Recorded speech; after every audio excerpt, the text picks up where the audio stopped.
All right, Josh. Press conference a little bit more civil than we maybe expected. How are you feeling going into this one? Excited. I think, I want to start my 2024 mile career with a win, and so to do it with a field of this, class, I think would be very, positive in the trajectory that I'm going with this year. But yeah, I don't know. The press conference was tame. No one asked any questions, and I gave honest answers. So that's it. So how are you, form-wise coming into this?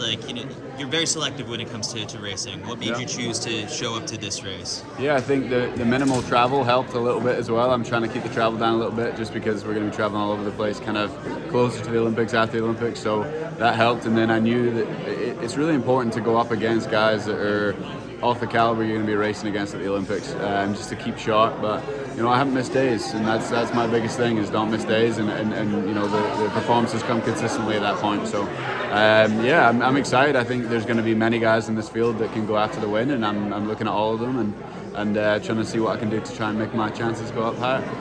Is the winner of this race the favorite for the Olympic gold medal?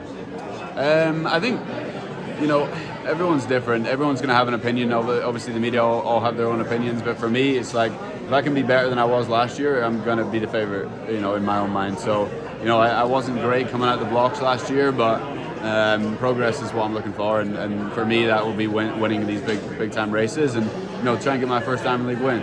Yard stole it off me last year with a little dip. So I'm just trying to go for the outright win this year.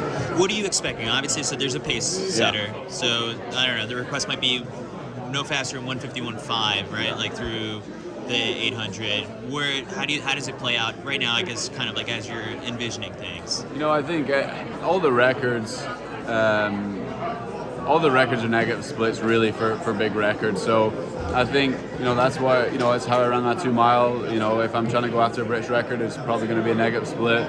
But in a field like this good, it's going to be one under the British record, I think, anyway. So I'm just focusing on kind of the field and how I can try to make my way through that field a little bit. And, I'll probably not be off the pacer. I'll probably be a little bit further back. But, we'll see what happens. I think you've got to test yourself out a little bit this early. But I still think, with this many guys at this pace, it's going to end in some fireworks. What are the KPIs saying, in the early season workouts, that you and Danny have put together?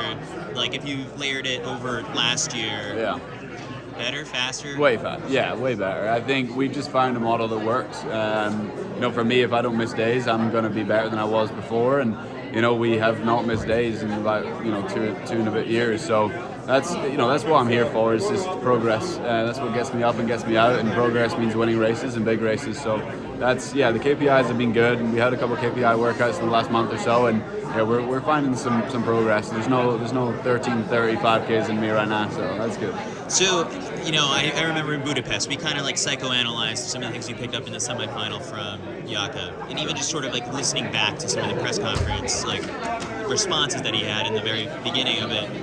Doesn't sound like he's coming in 100%. What are you kind of what are you reading from what he said? And I think anyone that comes back from an injury that's been about a year's time or close to it is going to struggle in their first race, and I knew that from when we decided to run this race. He's not going to be at 100%, even if he is training at 100%. So it was the same with Jake Whiteman when he took that time off last year and came in, and now he's throwing some real punches and running some real fast times. So it doesn't take away from the talent of a person. It just they might not be as sharp as they could be, but I kind of knew that. I think everyone's the same. Everyone's human.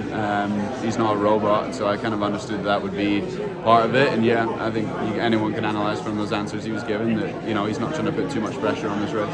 He obviously said that he would love it if you guys went head to head more often. Yeah. And is that your sort of hope too? I'm sure there's a nice appearance fee that comes when you show up to these diamond days. Yeah. I think I've shown up since Budapest, time and time again, told everyone where I'm racing and gone after meets that are available for everyone. And I've done that pretty much all my career. I'm a bit selective of how many times I race, but there's never a moment where I'm like, oh, this person can't race, they can't be in this race. So I'm just focused on that kind of stuff. I'm a different athlete than I was in Budapest.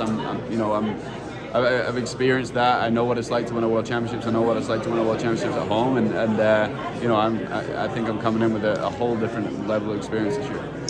everyone's obviously been leaning. It's you and Jakob. But is there someone else in the field that you're looking out for? I think the Brits are going to be great. I think the Aussies are going to be great. I haven't raced, Cam Myers. I haven't raced him.